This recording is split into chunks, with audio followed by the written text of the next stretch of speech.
6वा भाग 105. 8 दिवस उलटले. उत्तरेतून आल्या 2 वृत्तांचा विचार महाराज आपल्या मनाशी एकटेच पडताळून बघत होते. राजस्थानात सुभेदार असलेल्या औरंगजेबाच्या 4थ्या पुत्राने अकबराने बगावत करून स्वतःला स्वतंत्र बादशहा म्हणून घोषित केले होते.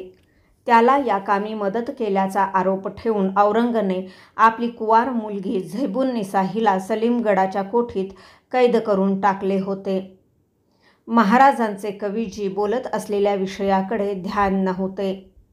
महाराजांसमोर कवीजींच्या जोडीने प्रल्हाद निराजी व केशव पंडित खडे होते. जोत्याजी केसरकर वर्दी घेऊन बैठकी महालात आला. समर्थ शिष्य दिवाकर गोसावी आल्यात. बुवांचा काही खलिता हाय त्यांच्या संग. घेऊन या त्यांना. महाराजांच्या हातचे गुलाबपुष्प थिरावले. जोत्याजी दिवाकर गोसाव्यांना घेऊन आत आला. गोसाव्यांनी नांदी देत झोळीतील थैली बाहेर काढली व ती महाराजांच्या हाती दिली. ती आदराने कपाळी लावून प्रल्हाद निराजींच्या रोखाने धरत महाराज म्हणाले, न्यायाधीश वाचा. समर्थांचा आशीर्वाद काय आहे ऐकू द्या आम्हाला. प्रल्हाद पंतांनी पुढे होत थैली स्वीकारली. आतील खलितावळी बाहेर घेऊन कपाळी लावल्यानंतर न्यायाधीश स्पष्टोच्चारात समर्थांचे गोसावी बोल वाचू लागले. अखंड सावधान असावे, दुश्चित्त कदापि नसावे, तजवीजा करीत बैसावे एकांत स्थळी. काही उग्रस्थिती सांडावी, काही सौम्यता धरावी, चिंता लागावी पराची अंतर्यामी. मागील अपराध क्षमावे, कारभारी हाती धरावे, सुखी करोनी धाडावे कामावरी. वाचते प्रल्हाद पंत क्षणभर थांबले. ओठांवरून जीभ फिरवीत त्यांनी एकदा भराचा दम प्रथम घेतला. सावधपणे ते एक एक शब्द पुन्हा वाचू लागले. गिर्दी सोडून पुढे झालेले महाराज मिटल्या डोळ्यांनी ते संन्यस्त शब्द एकचित्ताने ऐकू लागले.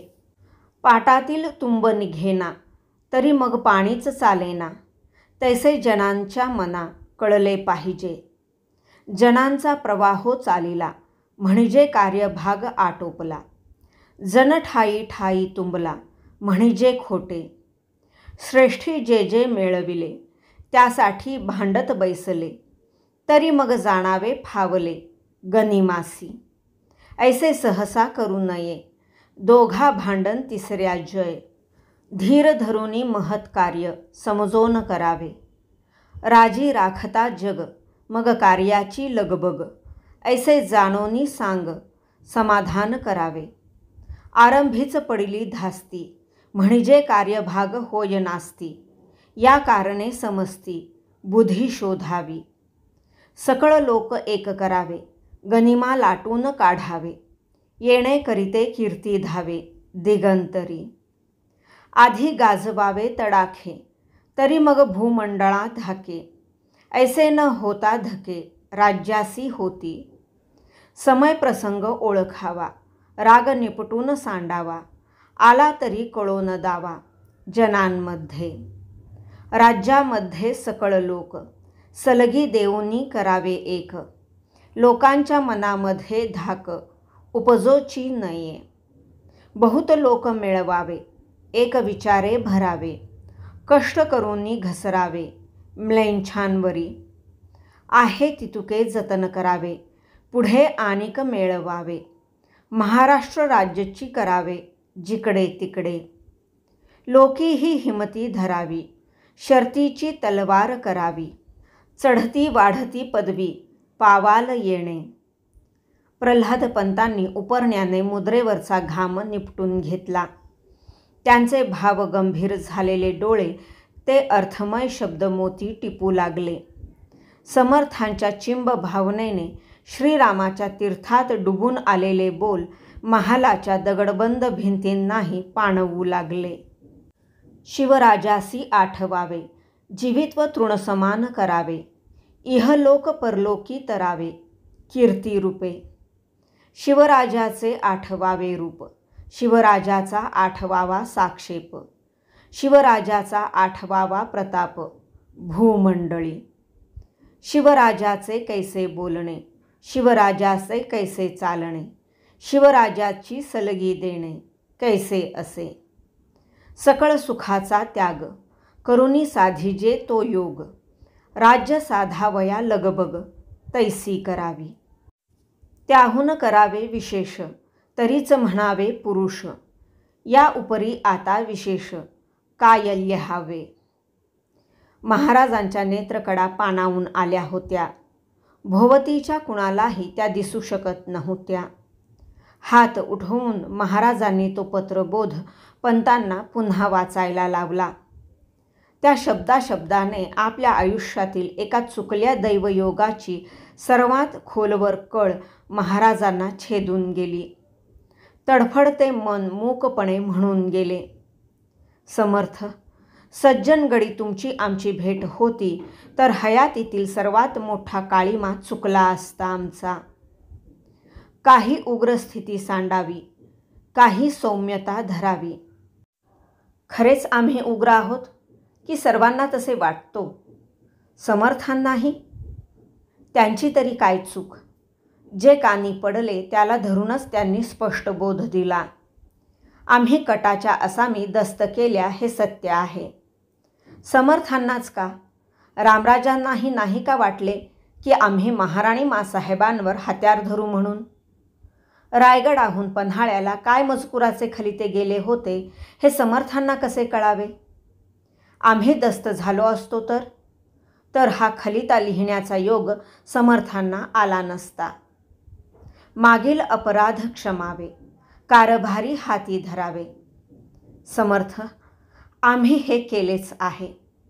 हाती धरले कारभारी आमचे हात बळकट करतात की लुळे पाडतात हे सिद्ध व्हायचे आहे. त्याचीही वाट बघू आम्ही. पाटातील तुंब उखडून काढण्यासाठी आम्ही हात घातलेच आहेत. आमचे 2 हात त्यासाठी नाही पुरे पडणार हे आम्ही जाणतो. ते हात हयातभर पाण्यातील तुंब काढण्यासाठी, पाणी खेळते राखण्यासाठी आम्हाला राबवावे लागले तरी त्यासाठी मनाची बांधणी करून सिद्ध आहोत आम्ही. संत महंत, लढवय्ये, कलमबाज सर्वांना राजी राखण्यासाठी हर कोशिश करतो आहोत.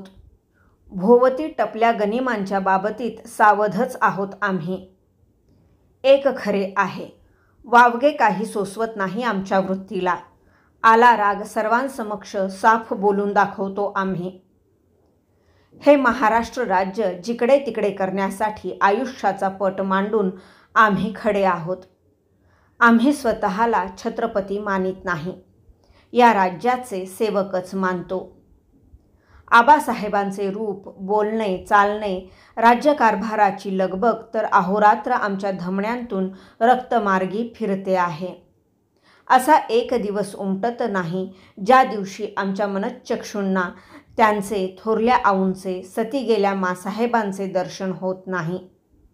आम्ही शक्य ते करू, पण केवढेही केले तरी आबासाहेबांहून विशेष ते होणे नाही.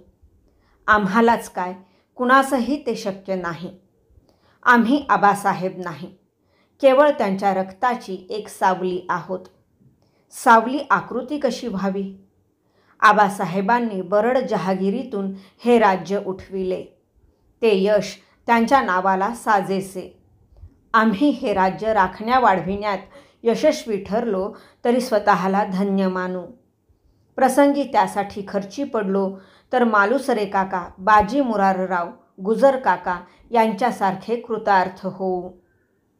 समर्थ, आपल्यासारखे दुसरे समर्थ आपण सिद्ध केल्या 11 मारुतींना आपल्या शिष्यगणांतून बघायला मिळतील काय?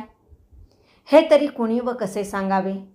सृष्टीला आपल्यासारखी, आबासाहेबांसारखी गोमटी स्वप्ने रोजाना नाही पडत. तुमच्या पिढीने घालून दिल्या पायवाटेनं आखरी श्वासा पावे तो चालण्याचं भाग्यही काही कमी मोलाचं नाही. आपले आशीर्वाद आम्हाला शिरसावंद्य आहेत. विचारच विचार दाटून आल्याने महाराज बैठक सोडून उठले. प्रल्हाद पंत, गोसावी बुवांची व्यवस्था निसबतीनं बघा. न्यायाधीशांना सांगून त्यांनी त्यांच्याकडून समर्थांचा मौल्यवान आशीर्वादी खलिता आपल्याकडे घेतला. काही न बोलता ते अंतःपुराकडे चालले. आत पिलाजी मामा, गणोजी, कान्होजी राजे व येसूबाई होत्या. महाराजांना बघून पिलाजी मामा म्हणाले, आता निघावं म्हणतो आम्ही पुराकडं. का? कंटाळलात गडाला? महाराज त्यांना हसत म्हणाले, तसं नाही, आता अभिषेक झाला, संगती कबिल्याची जोखीम, तवा आमच्या बाबीचा तेवढा निवाडा द्यावा महाराजांनी, म्हणजे कागदपत्रे घेऊनच निघू आम्ही. गणोजी राजांनी येसूबाईंशी चालत्या चर्चेचा मुद्दा पटावर घेतला. कसला निवाडा म्हणता राजे? महाराजांची कपाळपट्टी वर चढली. थोरल्या स्वामींनी शिरकानाचं वतन आमच्या नावे मोईन करून देण्याचं वचन दिलं होतं, तुमच्या आमच्या साट्या लोट्याच्या लग्न कार्यात. गणोजींनी मतलब सांगितला. काय सांगता तुम्ही राजे? आबासाहेब तर नवे वतन देण्याविरुद्ध काटेकोर होते. महाराजांची मुद्रा गंभीर झाली. तुमच्या सूनबाईंना मुलगा झाला की पुराचे वतन तुमच्या नावे करू म्हणाले होते थोरले धनी. आपल्या कन्या वारसाला चोळीखणासाठी ही मोहीम करून द्यावी असा इरादा होता स्वामींचा. आता गणोजींना मुलगा झालाय तवा? पिलाजींनी जुना करिणा सांगितला. मामासाहेब, गणोजी आहेत तसेच महादजी हरजीराजेही जावई आहेत आबासाहेबांचे. सर्वांनी असाच वतनासाठी शब्द घातला तर? तुम्ही घरचे आहात हे समजून घ्या. गणोजी कान्होजींना आम्ही दौलतीच्या सेवेत त्यांना साजेशी जागा देऊ. नव्या वतनाचा आग्रह नका धरू, त्यानं आणखी कटकटी उभ्या राहणार. महाराणींचा काय सल्ला आहे? येसूबाई रक्ताच्या नात्याने कौल देतील या भ्रमाने गणोजी राजांनी त्यांना बोलते करण्यासाठी सवाल केला. स्वारींचा निवाडा रास्त वाटतो आम्हास. नव्या वतनाचा आग्रह आणि तोही घरच्यांनी या वक्ती धरणे रिवाजी नाही. आबासाहेब आज असते तर त्यांनीही आज हाच निवाडा दिला असता. येसूबाईंच्या उत्तराने गणोजीराजे चरफडले, कडवटपणे बोलून गेले. म्हणजे भोसल्यांनी दिला शब्द तोडला असंच मानायचं काय आम्ही? शिर्के, संभाजीराजांच्या डोळ्यातील भाव पालटले. हातच्या समर्थ खलित्यातील शब्द मनात फिरले. राग निपटून सोडावा, आला तरी कळून द्यावा जनांमध्ये. मोठ्या निकराने त्यांनी स्वतःला सावरले. आम्ही समजलो काय ते, निघतो आम्ही. आबा चला, आता इथं पाणीसुद्धा प्यायला थांबायचं नाही आम्हाला. गणोजीराजे तडक बाहेरही पडले. मागोमाग पिलाजी मामा आणि कान्होजी मुकाट बाहेर पडले. येसूबाई आणि महाराज खिन्नपणे ते गेलेल्या रित्या दरवाजाकडे बघत राहिले. समर्थ, पाटांचा तुंबा कसा निघावा? पाणी कैसे खेळते राहावे? वाशांनाच घर परके वाटले तर ते तरी कैसे नांदावे? सुन्नपणे संभाजीराजे हातच्या खलित्याकडे बघत राहिले. त्यांना काही सुचेना. एक अर्जी आहे, आज्ञा होईल तर? पेहराव सिद्ध महाराजांच्या हाती म्यानबंद कट्यार देताना येसूबाई म्हणाल्या, बोला, काय आज्ञा आहे? महाराजांनी हसत येसूबाईंचाच शब्द फिरविला. सारं निर्वेध पार पडलं.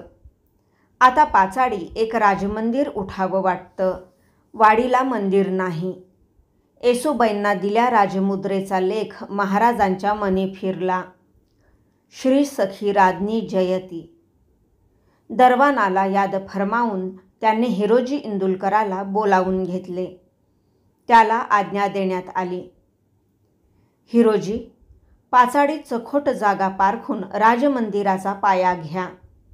बांधकाम निवडीच्या घडीव दगडांचे धरा. जी. हिरोजी मनोमन मंदिराचा आराखडा रेखतच बाहेर पडला. बाहेर उभ्या असलेल्या जोत्याजी अंतोजी रायाजी यांच्या मेळाने महाराज खासेवाड्याच्या सदरेला आले. सदरेला अष्टप्रधान कवीजी हरजीराजे, श्यामजी नाईक अशी मंडळी होती.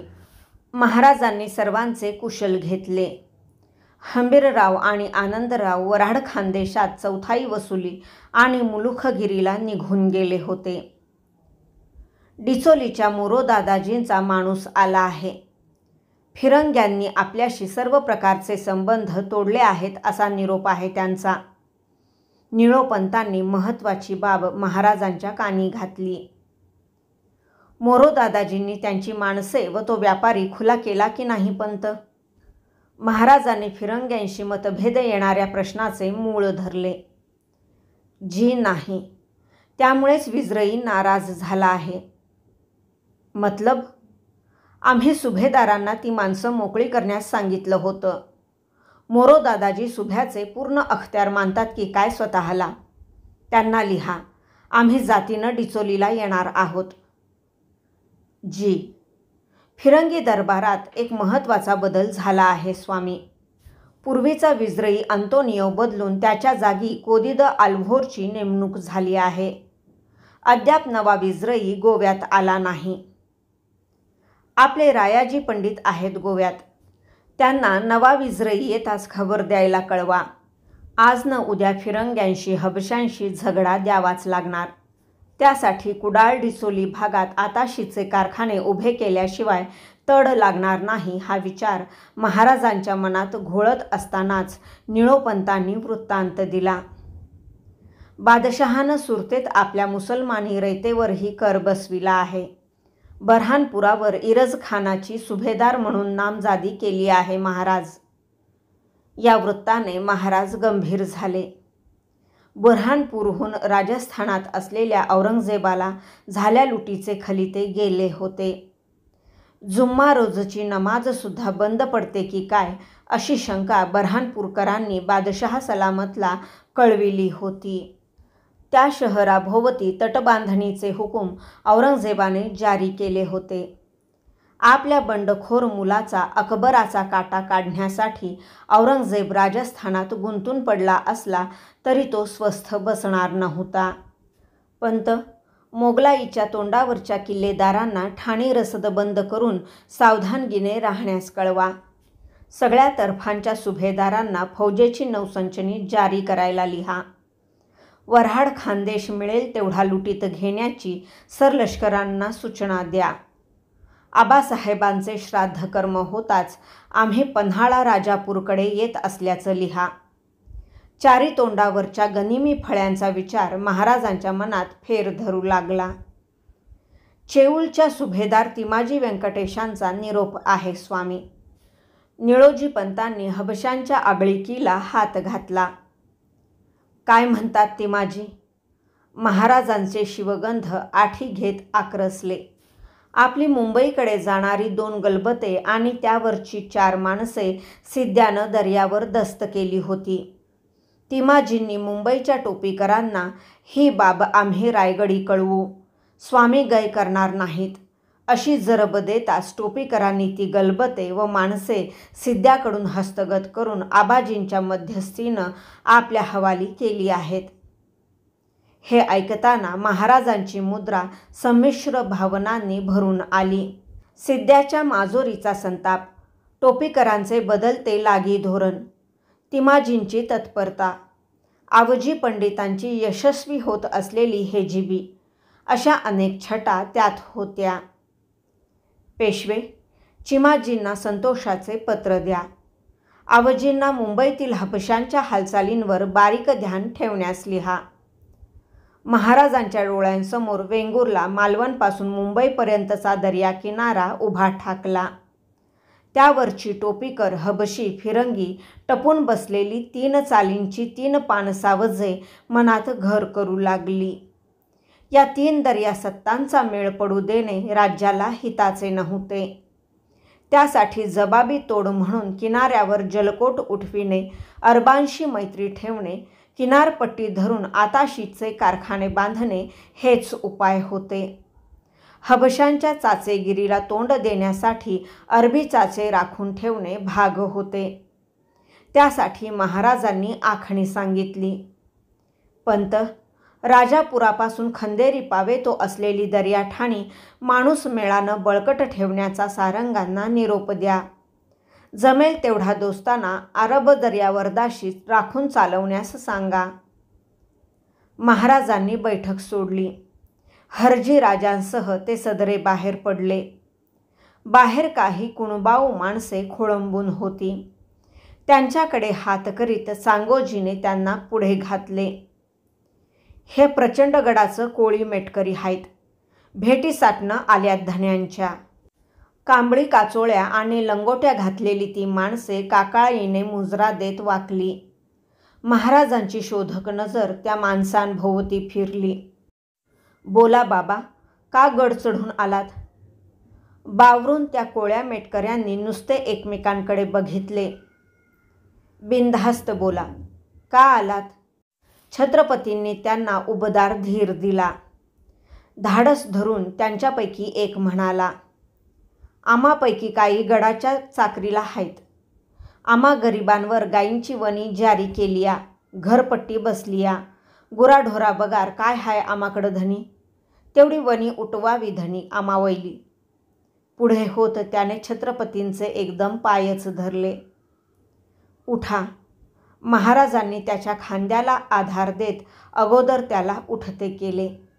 कसला तरी निर्धार त्यांच्या चर्येवर दाटून आला. सांगोजी, जरा दफ्तरदार चिमणगावकरांना पेश घ्या. राजाज्ञा सुटली. दफ्तरात जाऊन सांगोजी चिमणगावकरांना घेऊन आला. महाराजांनी त्यांना जागीच निवाडा फरमावला. दफ्तरदार, प्रचंडगडाच्या मुद्राधारी रघोजी हिररावांना तातडीनं हुकूम द्या.